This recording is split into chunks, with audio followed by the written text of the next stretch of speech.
for revenge. And don't stay angry. Don't go to bed angry. That's what the Message Bible says. It sounds good, but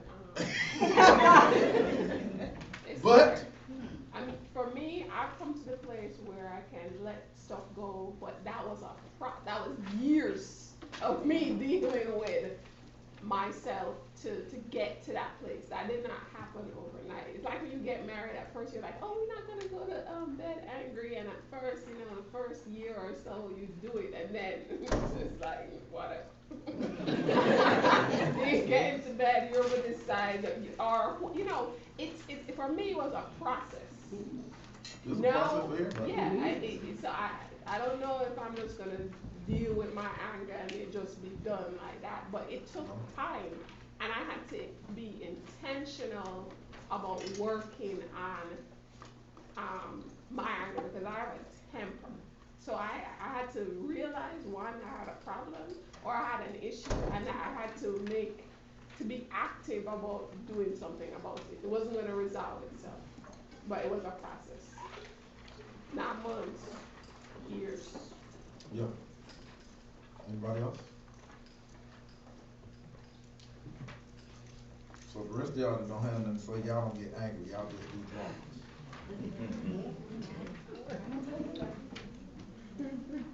And before we get started, before we go down this list, before we look at what this author says about drama and anger, don't think that you're on the right side. You on both sides. You do some drama and you do some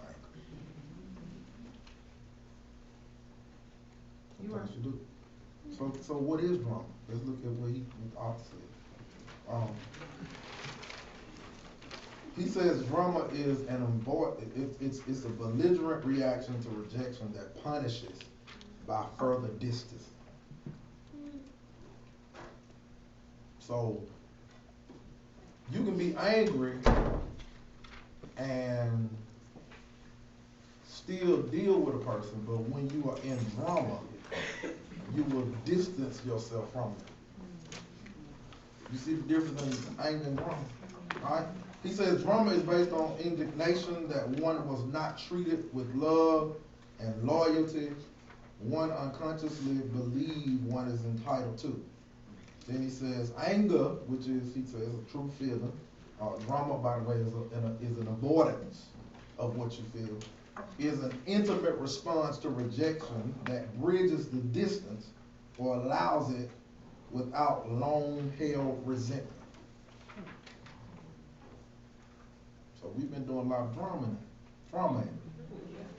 because we've been holding on to stuff that you should have let go of. Yeah. If you were just angry about it, then you would have just, okay. I think one big picture that we got to understand is, and I think all of us have some type of problem with this, whether you admit it or not, is that you got to understand that we can't control folks. You can't control nobody. Your spouse ain't gonna act the way you want them to act. They are not gonna interpret the way you want them to interpret. All right? But you gotta get to a point in your life that it's okay for folk to be angry with you, but make sure your anger does not turn into drama, which the author says turns into resentment. In other words, okay, I further understand growing up in the hood, and we get to fighting, and the adults just stand at the door and let you fight. And then after you get through fighting, they make you play together. They weren't psychologists, but they had some. The principle behind that was, okay, yeah, y'all gonna fuss and fight, but after it's over, it don't matter who won or who got beat, y'all gonna play again together. Oh, yeah. See, y'all missed it. Y'all didn't even know your mama was giving you psychology one-on-one. All right? And so the premise behind that is to teach us in life that, yeah, you're gonna have some moments that you are angry with some individuals, but you don't go to the drama stage of resentment where when you see that person, you can't stand to see them coming. The baby says I'm on this. right? Any questions on that? Any questions on that? Y'all like to see how y'all looking. Y'all want me to take a picture and put it on Facebook? All right. So we got to make sure that when you're angry, yes, say you're angry, say how you feel, but make sure you don't hold on to it. And what we do, we like to play the does, and we like to hold on to stuff. We like to say, well, you know, in 1955 this happened, you do it this way. You got some drama. That's drama. You still remember that? What you holding on that for? Because you just read in your Bible, unless it changed in the last 2 minutes, that it said, be angry and sin not, and don't let the sun go down on your wrath. And so all of us need to repent for that. Because we done went to bed mad and got up mad.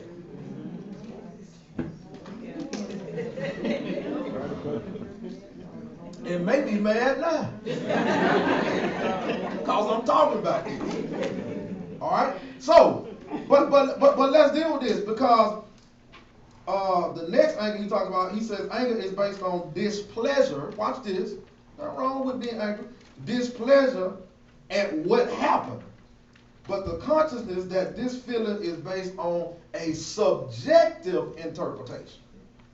Oh, I'm walking down the hall and you speak to me and I'm in a zone and I may have my Bluetooth in this ear and you don't see my Bluetooth in the ear. I may be listening to some music, maybe on the phone. I'm walking down the hall and you speak and I don't hear you. But your interpretation is the pastor passed by you and he arrogant.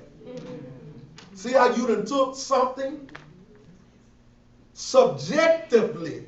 Because can I tell you something? All anger is not what you think it is. A lot of it is subjective, and it's to your own interpretation. And I'm going to show you what he says. It just hit me like a ton of bricks, because he says in the next part, anger, like all feelings, is not caused by an event, but by our belief about or an interpretation of an event. In other words, subjectively, you have heard something about DJ. All right? It ain't what you know, but it's what you heard. And your interpretation is based on what you heard, not what you know. I'm coming down y'all road. Get ready. Put your seatbelt on. And a lot of friendships and a lot of relationships end because they don't go on what they know. They go on their interpretation of what somebody else said, and that is subjective. Because let's just be honest, everybody don't jail good together. My supervisor admitted today that he never, listen, when he picked the group, a Nigerian, a Jamaican, an African American, a white man from Coleman, Alabama, and another white. He said today he never would have imagined that we jail. He thought that it was going to be all type of friction. But what we did, we came to the conclusion that we are all different. We all believe in different. We have different interpretations of our theology. Our theology is different. But the one grounding thing that we have, we all believe that there is a God. That all that subjective stuff does not matter, because from January up until September 15th, we have to be in relationship with one another. And what has happened, because we have chose not to, watch this, go with the status quo, because a white man from Coleman, who's 67 years old, subjectively, my interpretation of that is that he's a racist. Y'all see where I'm going? And so just because that's your interpretation of how the person is does not necessarily mean that's the truth. That's right. What you got to deal with is your own AVAs, your own attitude. Why I have to deal with myself. Why did I subject that on that man? Because he's white and he's from Coleman, and I know Coleman is 99.9% not African American, but Caucasian. Rebel flags everywhere. All right? And so I unconsciously put that on him until, watch this, we talked. And I said, oh, I cannot group him in a category with everybody else. There is an exception to the rule. And I think what we do in relationships as far as ministry, in relationships as far as friendship, in relationships as far as marriages, is that we try to make people be who we want them to be. Yeah. Instead of taking them as they are. And watch this. And don't move to drama, but if you get angry about it, don't get to the drama part where you resent. I don't understand people that call themselves in relationship, but they can't stand one another. Okay, I ain't gonna deal with that tonight. So look at these points. Here is how the anger goes, and this is great. There's a typographical error on the second one, on that second bullet point. I typed this myself. Yes, I can type, but I was typing pretty fast. What happens is anger goes like this. An action recurs. All right? So when an action recurs, it's open to anybody's interpretation. All right. You see me, DJ, Nicholas, D, and you see us after Bible study, and you see us church, and you see us huddled in a corner. And how you interpret what we're doing is totally based up to you. That's right. You may say, oh, they getting ready to do something, or they talking about somebody. See how you have interpreted that? You have made it be something you don't even know. You outside looking in. I don't understand. Some of y'all can be in 7 different conversations. I don't understand how y'all do that. You in one group, but you looking all over here trying. Because you trying to interpret what's going on. Oh man, I'm coming down here. Y'all like it? Y'all. So the first thing happens is an action recurs. So it's open to interpretation. Then you got to understand that your belief interprets the action in a specific way. All right, you interpret the action in a specific way. I.e., like I just made a point that I'm walking down the hall. I got a Bluetooth in. You can't see it on this side. You walking on that side, and so I'm preoccupied, and you speak, and I keep walking. Now your belief is that I ain't speaking, but the reality of the matter is I didn't hear you. But then we'll get mad with folk and won't speak to them for 2 years just because of that. But you really didn't speak. Huh? You really didn't speak. I didn't speak. I know, there was a reason for it. Yeah, there was a reason. Right, but the behavior was there. Exactly. And it was my responsibility to find out about it and not hold it. Okay. The fact was you didn't speak. Hold on. Okay. But you said the key. Whose responsibility was it? It's my responsibility. Because how do I know that you're angry if you don't tell me? Exactly. And see what we do when we get angry or when we get upset with folk, we tell everybody else but who we need to tell. Exactly. You know why we do that? Because unconsciously we already know that what we're angry about subjectively may not be what it is. So we're afraid to sit down. So what we do, we play the dozen. Because we talk to a number of people to try to get enough people on our side, and if enough people on our side, then, oh yeah, I'm angry, I'm gonna be upset. And then what you don't realize is that moves the anger to the drama. Yeah. Because if I tell Q, if I tell Erica, Satarian, and my folks, what's her name? Iris. Yeah. If I tell all of them something about Chuck, and I say, well, Chuck just, he been acting funny, he done changed and all that kind of stuff. Q may say, yeah, he did change. Yeah, he might, yeah, I've been noticing too. Mm-hmm. Erica may say, well, I don't think he's changed. I just think maybe he had something on his mind. Shatarian may say, what does it matter? You see, that's 3 different opinions. And what we will do, the one that we like,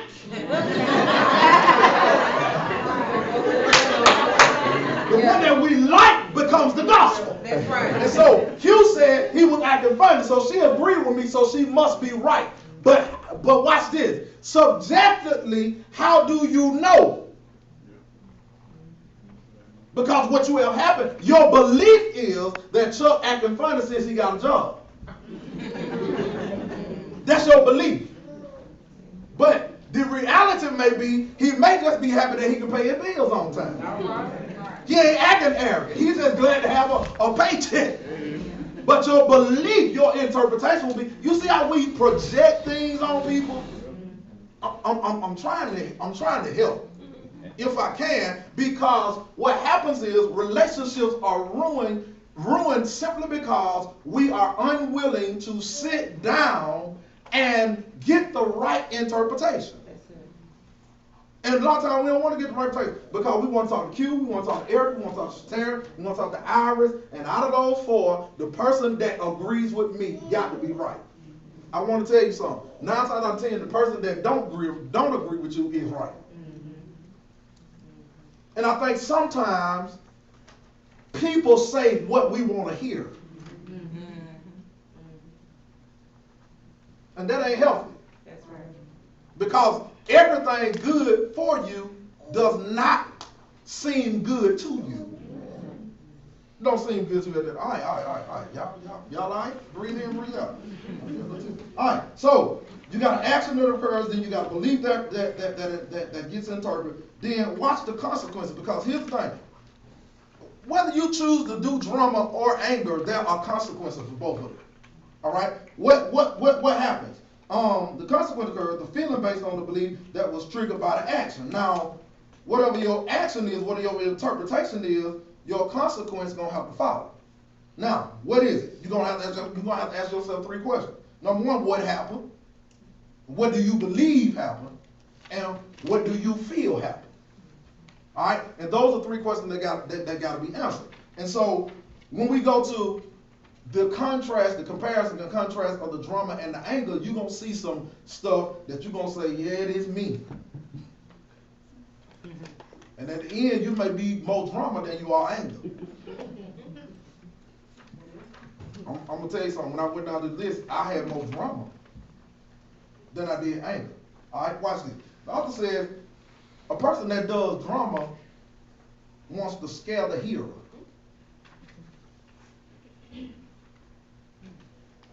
You want to scare the hearer. You, Robbie, back to what Robbie said.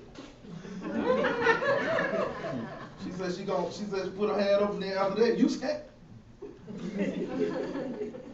That ain't anger, that's drama. All right? He says anger is that you inform the hearer and create attention in the hearer. In other words, say, listen, we need to talk. Now, I'm going to tell you something. Men hate to hear that stuff from I'm going to tell you. He's so scared when you say that. Because he don't know what's going to come. What you want to talk about? All right? So, you got to create space. You got to create attention in the hearer. No, in other words, get the hearer attention. All right? So, the drama side scares the hearer. The true anger informs the hearer that we need to speak. All right? Now, the second bullet point, the drama is, when you have drama, you want to shut the other person up. But when your anger is true, you want to communicate with them. Let's talk about that. Let's talk about that. Let's talk about it. What y'all got to say? What y'all have some sidebars up there? What you say, D? You when I'm angry, I won't talk to you. You don't want to talk. So you want to silence the person. You don't even want to communicate about it. Drama.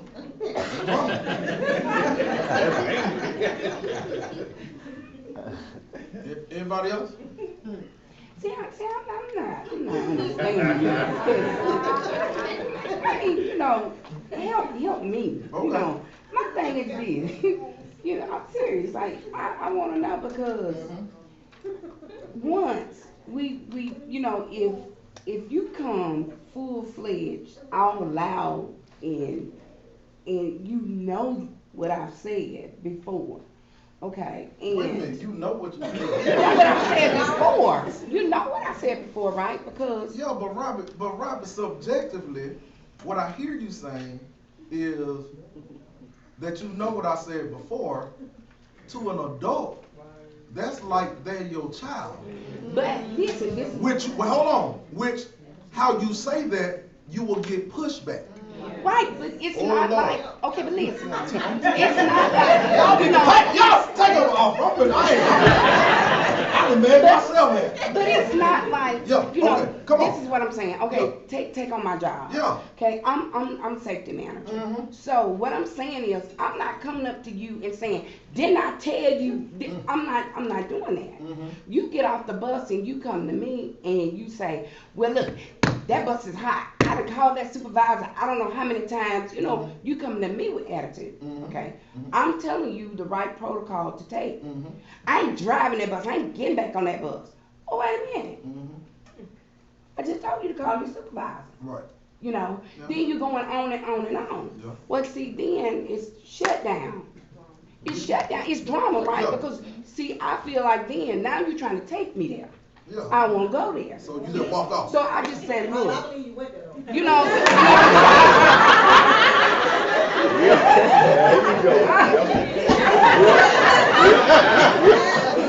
you know, so I can tell how she did that.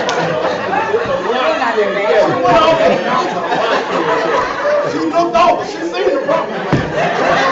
Go I'm really ahead. not that bad. So, Uh-huh. you know, that's my thing is, I believe it's all in how, my problem is, it's all in how you bring it to me. Mhm. You bring it to me, I'm gonna, you know, handle myself anyway. But then it's like when I've told you the answer Yeah. to the problem, you don't wanna hear that. Yeah. So, Sometimes you need to actually tell the person, like, let them vent for a minute. Yeah. Because it's not personal. It's Right. not you. Right. Yeah. Because most of the time when people are angry about something because it's subjective, Yeah. it's really not about you. Exactly. So let them vent and then say to them, you know what? I hear you. Because sometimes people just want to be heard. Right. In terms that's the communication part. Yes. I understand that you're hot Yeah. and you don't want to drive the bus. And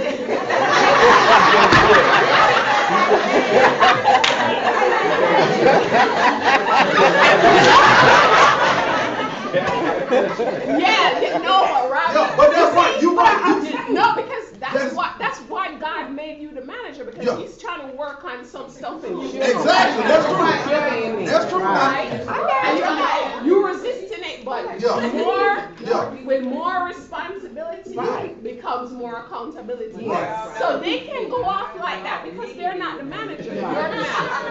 Yeah. Right? So Okay. you got to say you hear them. okay. Let me write this down. I hear you. I understand where you're coming from. Yeah. She gonna do that tomorrow. However, However, okay, got you. yes, however, this is where you're gonna communicate where you're coming from now. Mhm. But you have to, you need, sometimes people need to be acknowledged that we hear and understand their perspective.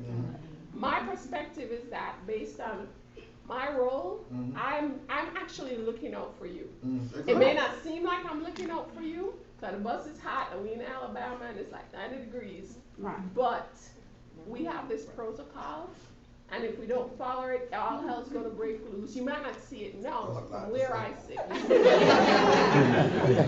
But just generally speaking, Yeah. people want to be heard, and they want to feel like you understand where they're coming from.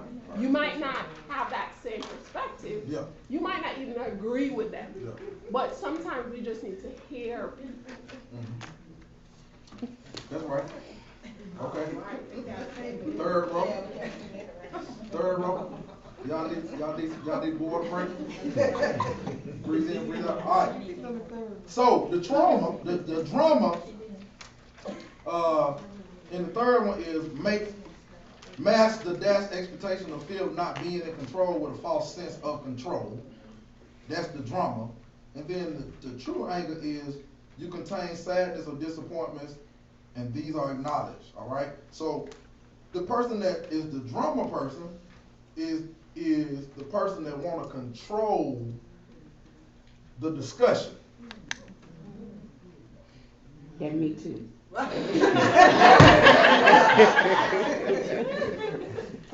But back to what Shonda just said, you got to pay attention, and you got to, like she said, people want to be heard. And so the true anger side of it, he says,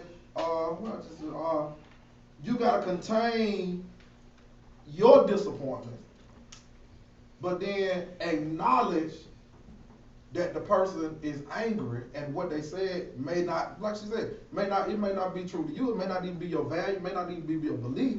But at least let them know that you heard them. All right. And so that's not that we're not good at that. Simply because a lot of this stuff, and when I was reading through this book, I was like, a lot of this stuff is simply because we ain't been taught. We have not been taught. And so, okay, you can't act up, you can't act no fool, you can't cuss nobody out. Well, when is the appropriate time for me to do that? Cause I gotta have an outlet. And the reason that people drink, smoke, and do all this other stuff is because to some people, when they stress out, they have to do something to calm them down. Yeah. So they call Paul my son. Yeah, they call Paul my son, or they call Satan off. And they do what they gotta do. All right? So, somebody had their hand up, I'm sorry? I did. Yeah, go ahead.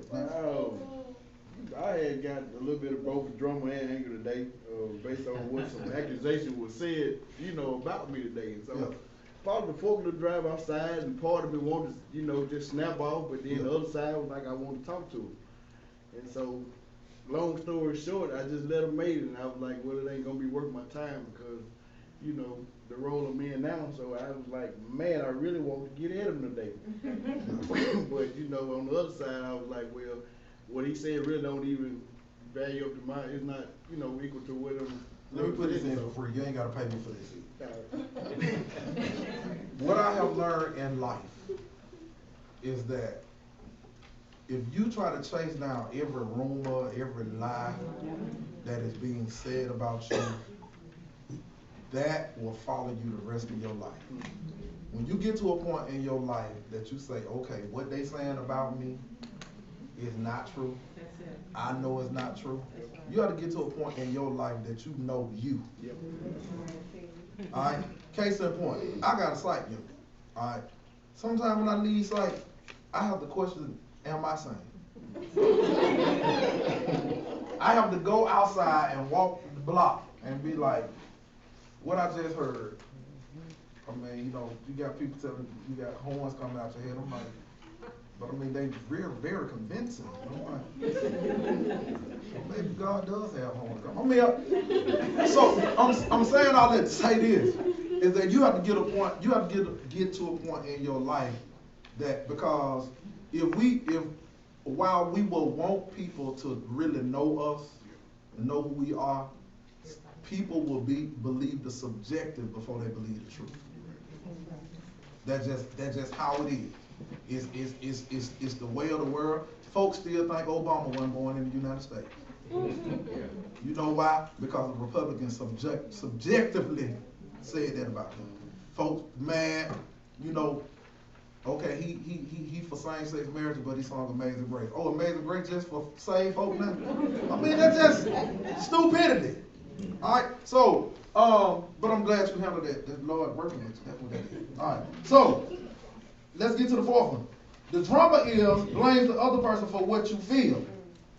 And the true anger is you take responsibility for this feeling as one own. In other words, when you a drama queen or a king, you always blame folk for how you feel instead of dealing with what you really feel. Because the reason that you feeling what you are feeling, there is a reason behind that, and a lot of times why you're upset, that's just the underscore. Because what we do, we use other stuff to hop on about why we really mad. Okay, case in point. Let me take y'all back to childhood. Your mama come home from work, it's 2 dishes in the sink. 2. She go off. Just go off. You later found out that she came into work and found one of the custodians dead in the closet. Then after that, one of the nurses got sick and had an aneurysm. So you don't know this going on, but she done came home and it seemed like it is drama. Yeah, it's World War III. Simply because sometimes as individuals, we don't know how to express our feelings, and the only way we know how to express them is to go off. What I'm saying is that's not good, because there's a lot of people in prison that couldn't control their anger. And we got to get to a point that we control our anger. Here's the thing. You got to know what pushes your buttons. Because I'm like Robbie. I mean, that's why I walk out. That's why I walked out a couple of weeks ago. Because I felt my blood boiling. And all the words that come out my mouth ain't saved words. So I know my limitations. You know your limitations. You ought to know what pushes your button. But what I'm saying is, it's okay to be angry, but make sure you don't hold on to that. That was 2 or 3 weeks ago. I ain't still upset about it. All right. So the fifth one, drama is a strategy that masks a demand that the other change. That's drama. You trying to change folks. The true anger is ask for change, but allow the other to change or not to change. Have mercy! Have mercy, have mercy. Y'all gonna pay me. I'm gonna check before I leave here today. Let me read that again. Drama is a strategy that masks the demand that the other change. The true anger is that you ask for the change and allow the other to change, but they may not change. Can I make a real comment for the guy's side? Yeah. I think something that gets on my nerves, and it's not just female. I don't say it. But sometimes like this, it's the nagging, like consistently like talking about it, and we say, "Can you be quiet?" And at that time, you'll think that that's a demand. not to say it's a demand, but the reason why I try to say that is that it gets on your nerves, and it's talking about it. I mean, isn't that like, I don't know. Sometimes that nagging can get well, let me say this. I have seen. I don't have that problem. I don't have that. Now wait a second. Now I'm gonna tell you what the real of that is. Subjectively, men, when we have wives and our wives keep saying the same thing over and over again, you need to do this and you need to do that. What we interpret is that your mama is telling you what to do. Men, what you interpret is that your mama. What you say, D? They are not your mother. Yeah, that's right. Yeah. And so what we hear is our mamas. And I tell men this. I talk to men all the time. 9 times out of 10, the reason that you left your mama house is because you got tired of her telling you what to do. It's a difference in, notice what I said, demand. Your drama is that you demand. In other words, oh, you gonna put some gas in my car? Oh, no, you ain't gonna put no gas. I tell you what, ain't nobody going nowhere.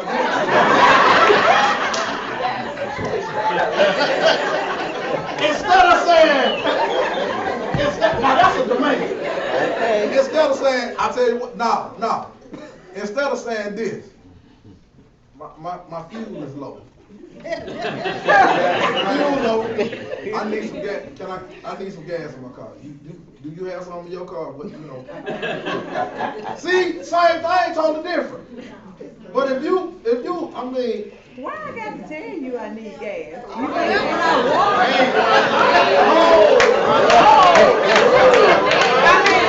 on, lady. Why I got to tell you every Friday that I need some gas in my car? That's why who drives it? That's why we nag. So what? I'm pretty deal with it. What's up?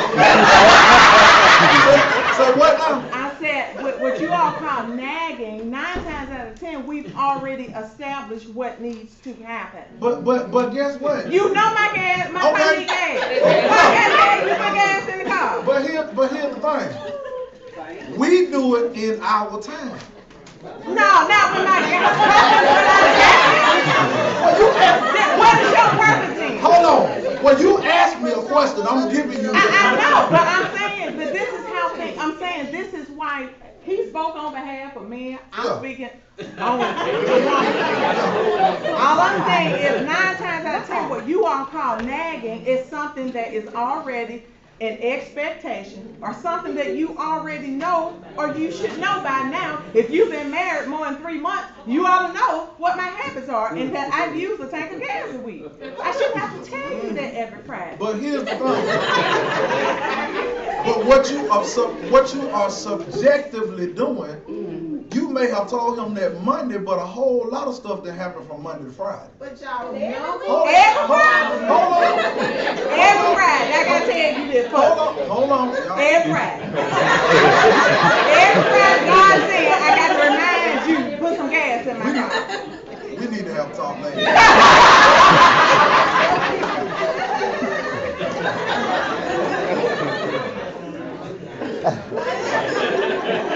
Well, then you should pick Wait, today. but That's just good for get. you. But if you understand this, that men hear their mom, it may help you say it in a different way. You need to turn around and talk to them. I'm just saying. Done. No, I'm just saying.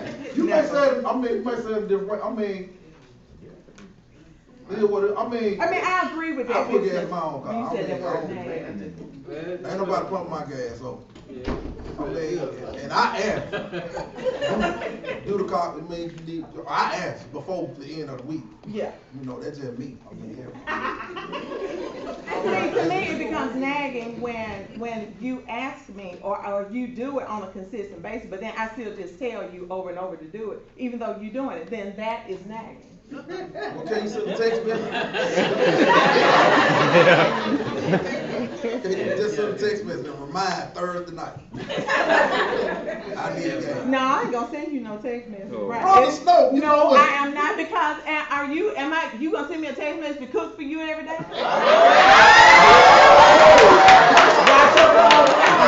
You gonna send me a text message every time you want something? Absolutely not. Y'all getting in the couple. We is in the Bible. We is in the Bible. Your wife, let's do this now.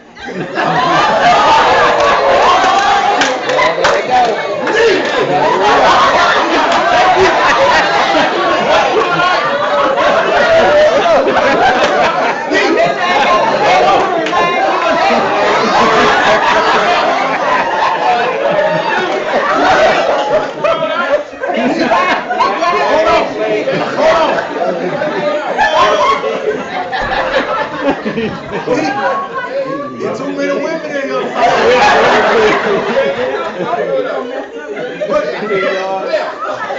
Terrell, this your fault. Don't use the word nag no more, man. Yes. He gonna be at home with you. He come. He is outnumbered at home. He come. Ain't no problem. Alright, let's get back to this. We ain't even talking on that time. Alright. It's almost 7:30. Let's finish up.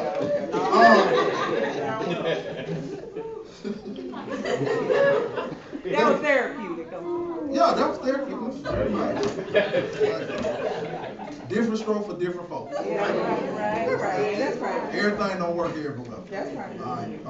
Alright, so the drama in the next one is you're violent, you're aggressive, out of control, punitive, and the anger is non-violent, and you're always in control, and You govern yourself within a safe limit.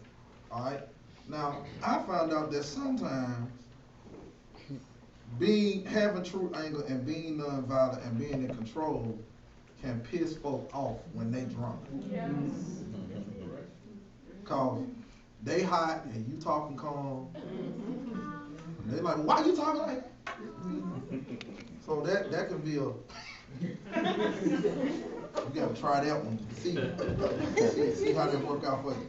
All right, the drama in the last one, in the song on the back, you repress your true feeling, and the true anger is that you express an assertive response. In other words, okay, you talk about how you feel if you got drama, but the person that has true anger don't just, they express it. The person that's doing the drama don't talk about it. All right?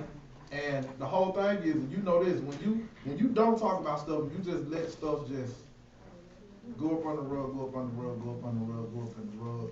After a while, you're gonna have to do some cleaning. All right? And what you say? You still gonna talk? Okay. I see the elephant in the room. Oh yeah. All right. So on the back, the drama is you include other feelings, and the anger is you coexist with other feelings. All right.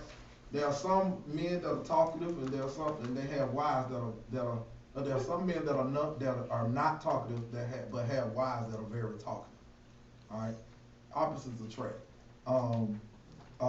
Like I said, men have not been taught to talk about how they feel. Women are naturally emotional, all right? And so, you know, what men have to learn and what we have to reprogram ourselves to always remember that what matters to her may not necessarily be a big deal to you. But if it's a big deal to her, 9 times out of 10, you need to try to make it a big deal for you. That's right. You'll sleep better.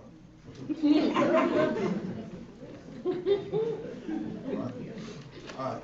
And please don't leave here saying, please don't leave here thinking that I got all this together. The reason that I wanted to teach all this is because I saw a whole bunch of stuff that I had to work with myself, still working with myself, still in relationships, still in friendships, still in marriage, still in ministry. But the key is that we can not subjectively interpret things that are just not. One reason that stopped me from preaching, the Lord called me preach when I was about 12, but I didn't want to preach because every preacher I heard about was either screwing women or stealing money, because that's what I heard.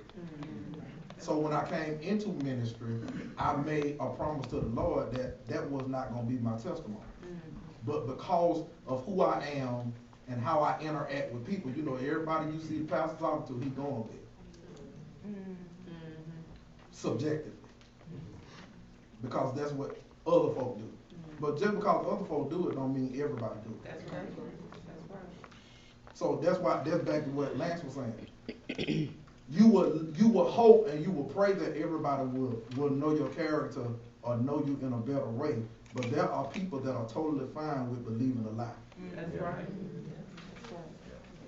Because then when you believe a lie, when somebody has subjected something on you, then you don't want let me just case in point like this. I've heard people say this to me, and they don't even realize what they're saying. Oh, you ain't that like they said you are.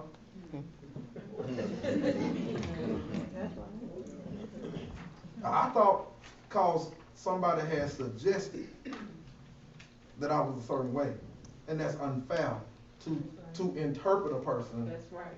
by what somebody else said. I knew y'all gonna put in my notes quiet. All right. The drama in the second one is it creates stress because of one's bruised, scared ego is impotently enraged.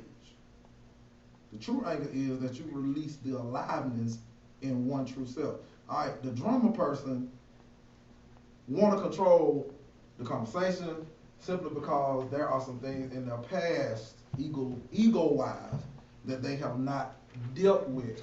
And watch this, there are a lot of people that are afraid to lose control. Mm. They won't say it, they won't never admit it, but their actions speak as such. Just think about that for a minute. Scared to lose control. You always gotta be right.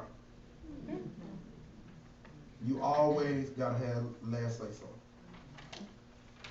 You always trying to prove what the other person did was wrong or wasn't right. See, you got some issues that you got to deal with yourself. That's right. If that's your testimony, that your whole testimony, it's some people, let me tell you this here.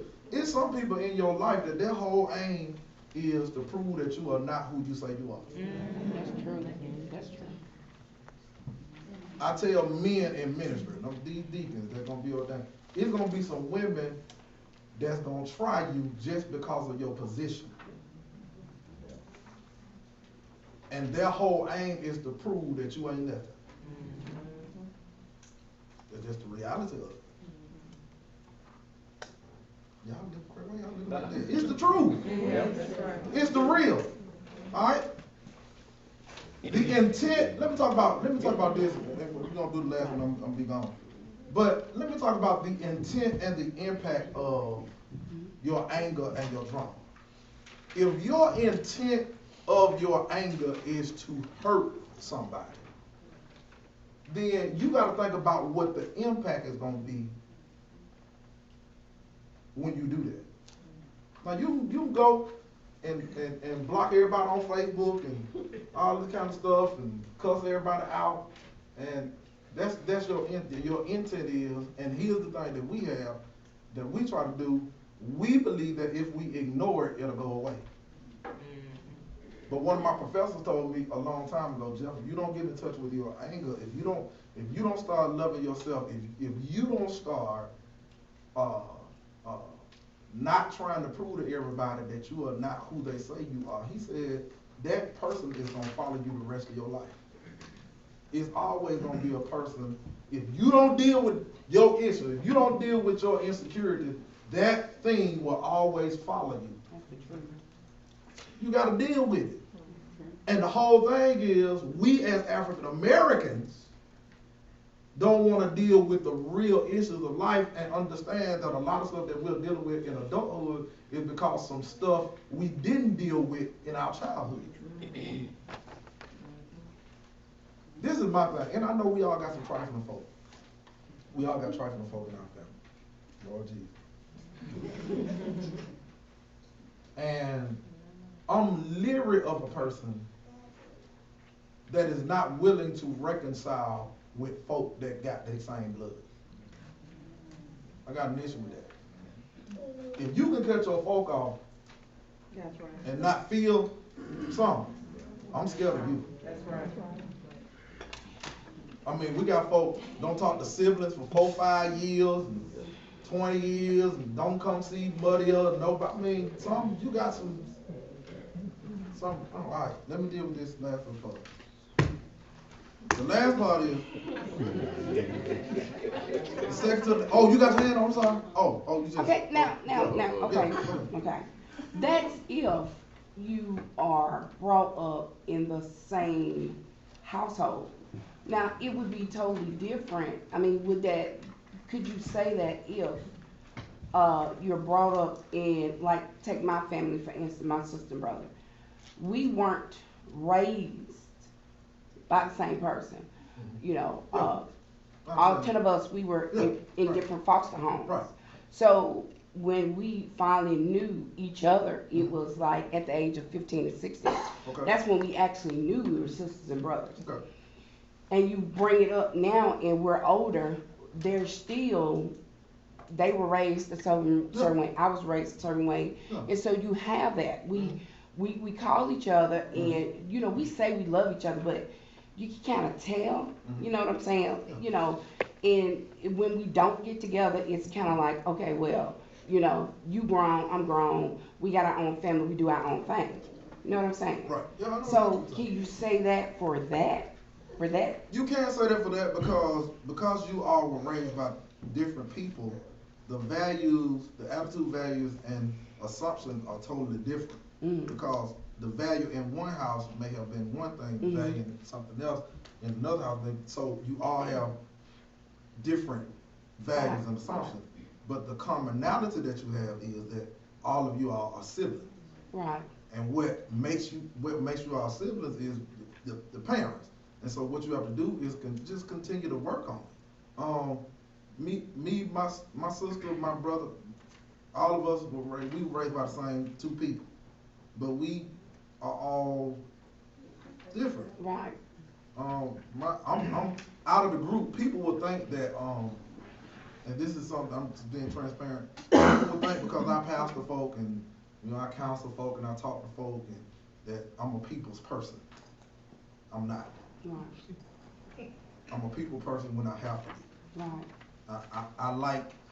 I can, if I ain't gotta go nowhere, I can stay in the house a whole week. Me too. I mean, that's just how, and not invite nobody over my house. Right. I just like that.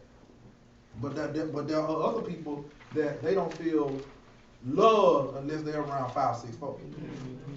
I appreciate my being alone. Right. Right. I mean, I really value that. I mean, Right. to the point where riding to work, I don't even turn on the radio. Right. I mean, folks may call me crazy, but I just quietness. Right. Cause I know when I get there, it's gonna be crazy. So you can be, and my siblings are totally different. I mean, my sister is she's an outgoing person. She'll talk to you with her. I mean, I do what I have to do because of ministry. Right. All right, but really, I'm not that guy. I mean, I have to be that guy, but I'm really not that guy. I could be very comfortable in the background. One thing that attracted me to chaplaincy is that I didn't have to be the leader. But then when you got leadership capability, it's always gonna come through anyway. But I'm straight. I wasn't trying to be no star chaplain when I went there. I mean, I'm just doing my job. But when you do your job a certain way and you do it with a certain value, then it's gonna stand out. That's just how it's raised. All right. Let's get to these last two. Anybody else? A drummer person is held on to and endures as resentment, and the person that's truthful in their anger is brief. They let it go with a sense of closure. In other words, they can have an issue with Erica today, and tomorrow they through it. Is that the testimony of the folk in this room? Or? Don't answer that, it may incriminate. You gotta be with, because you just read. Because here's the thing, it is so important, because it's been scientifically proven and medically proven that stress will kill you. Right. Worry about things, watch this, and we worry about things that we can't control. We cannot, everybody ain't gonna like what you got on, they ain't gonna drive with, they ain't gonna think about it. Like, why do you get so upset about people? Because people gonna be people. You can't change people. We raise our children to the best of our abilities, but when they get grown, what they do? They still do what they want to do. Yes. That's right. What can you do about it? Then we got parents beating themselves up because your child on drugs. Well, did they see you do drugs? No, because there was some pressure. And so the world is in such, well, okay, your mama ain't here, your dad ain't here, you got to make a decision. And it's just, why am I not a drug dealer? It's just by grace and mercy, and then I made a conscious decision that I took crack, I looked at crackheads literally in my neighborhood. And I was saying to myself one time when I was about 9, I said, now, at the time we were staying down past McDonald Hughes Center. So I used to walk from West Lawn home, so that was a little hump.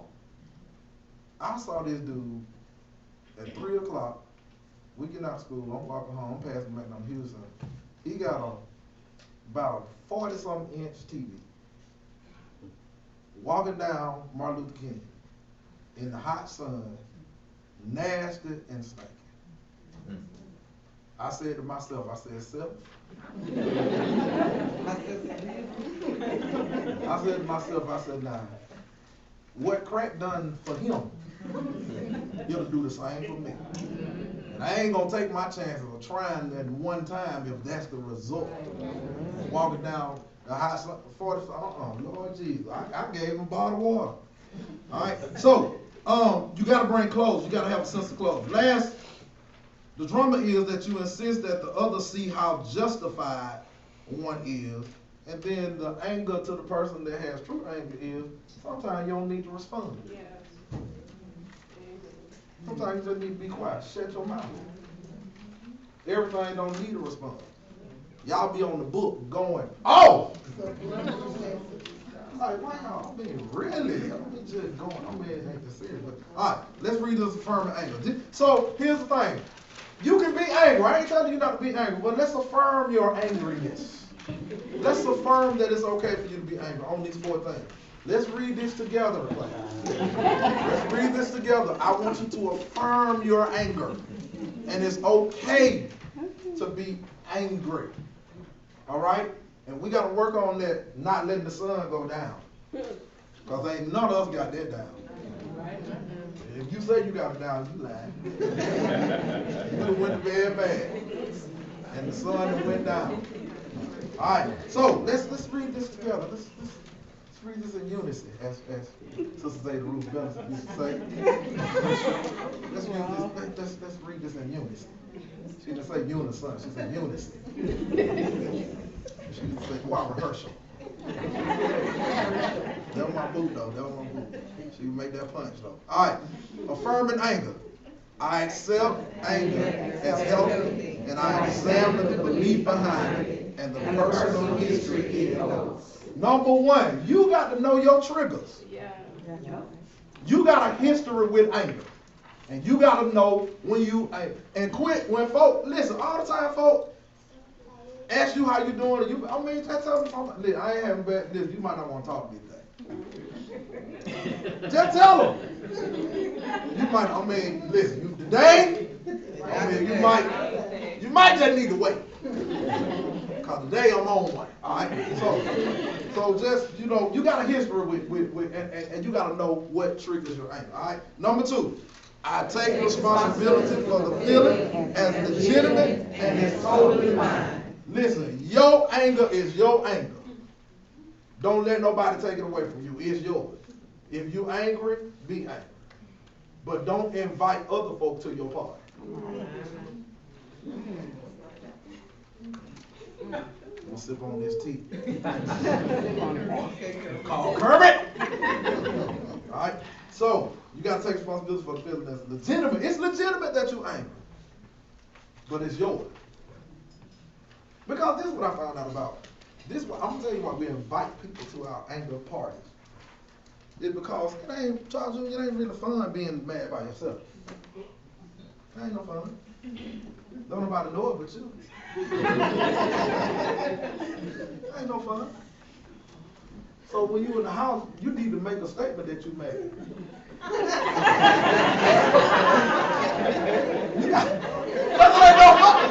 What's the fun in that? You mad and don't nobody know it? You gotta make a statement. All right. Let's go number 3. All right, number 3. I express my anger, but I choose not to act out aggressively by relation, vindictiveness, or malice. Come, Holy Ghost. Let's read that one again. Come on. I express my anger, but I choose not to act out aggressively by relation, vindictiveness, or malice. Anybody want to say anything about that? Huh? What you been saying? Oh, I thought somebody said. All right. Here's the big one. Number 4. I embrace more adult beliefs about myself and the world, so that my anger now rises from from an informed sense of justice, without insulting, arrogant ego diminished. We adults. We adults, man. So we can't go on these folks' jobs. We can't go on these nice people's jobs. They getting us a check. We can't go on these nice people's jobs and have temper tantrums. We got Alabama Power. We got gas, car note. We can't go. We adults. So we got to learn how not to go off. We can't do that. I know sometimes you want to go on your job and go post on folks. But you're an adult. You got a responsibility. Folk depending on your check. Sometimes I find myself in both of these drama and anger. Oh, yeah. And it's like that because sometimes when you don't say something, people take you to be weak. Yes. You know, so how do you react to that? You know, sometimes you do just want to let things go and try to, communicate with them and talk, but sometimes you just can't do that. You got to go off to let them know.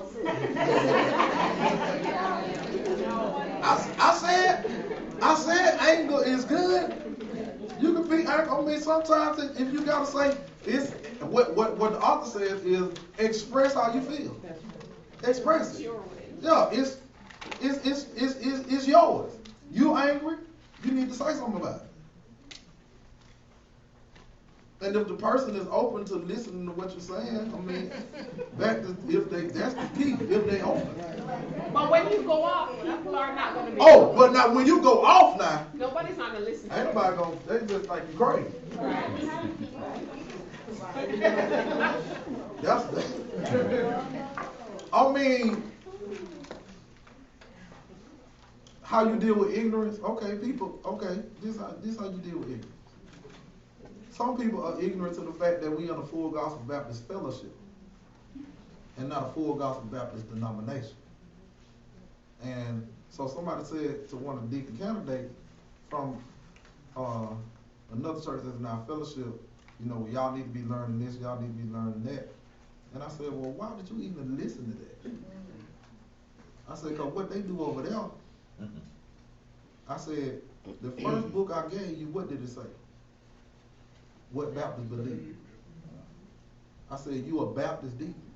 You ain't no Full Gospel deacon. You a Baptist deacon. So what folk do cross town, that's just what they do cross town. Because the fellowship been in existence 20-some years, who's to say it's going to be in existence another 20 years? So what you going to do if the fellowship cease? And here's the thing, that's why it's so important for you, and let me say this, I'm glad I got on this right quick. Don't let folk duke you into thinking because we're in the fellowship, we got to do everything like them. Y'all hear me? We ain't got to act like them, we act like us. We ain't got to worship like them, we worship like us. Alright? Because we were serving God before we got in the fellowship. And we're going to serve God while we're in the fellowship, and then we get out, we're going to still serve. That's why it was important that we named the church. But I suggested that this would be a Baptist church. We don't have to put Full Gospel. That's not a requirement. We don't have to put that. All right? So, people will subjectively put that on you. Oh, y'all ain't got no praise team? No. I'll quack and rock. We ain't got people singing off note. Good evening. Good evening, because more people got praise team, got folk in the choir can't sing. Our folk can sing. All right? So, I'm just saying. So, you deal with ignorance how you deal with everything else. You listen to it, and you hear it, and you take away what you're gonna take away, and you keep moving. It don't work all ways, but it works most ways. Yeah, it don't work all ways, but I mean, ignorance is bliss. I mean, you're gonna have that. All right? Any other questions? Any other comments? Y'all did good. I thought y'all gonna pass out before we get to the end. Y'all angry?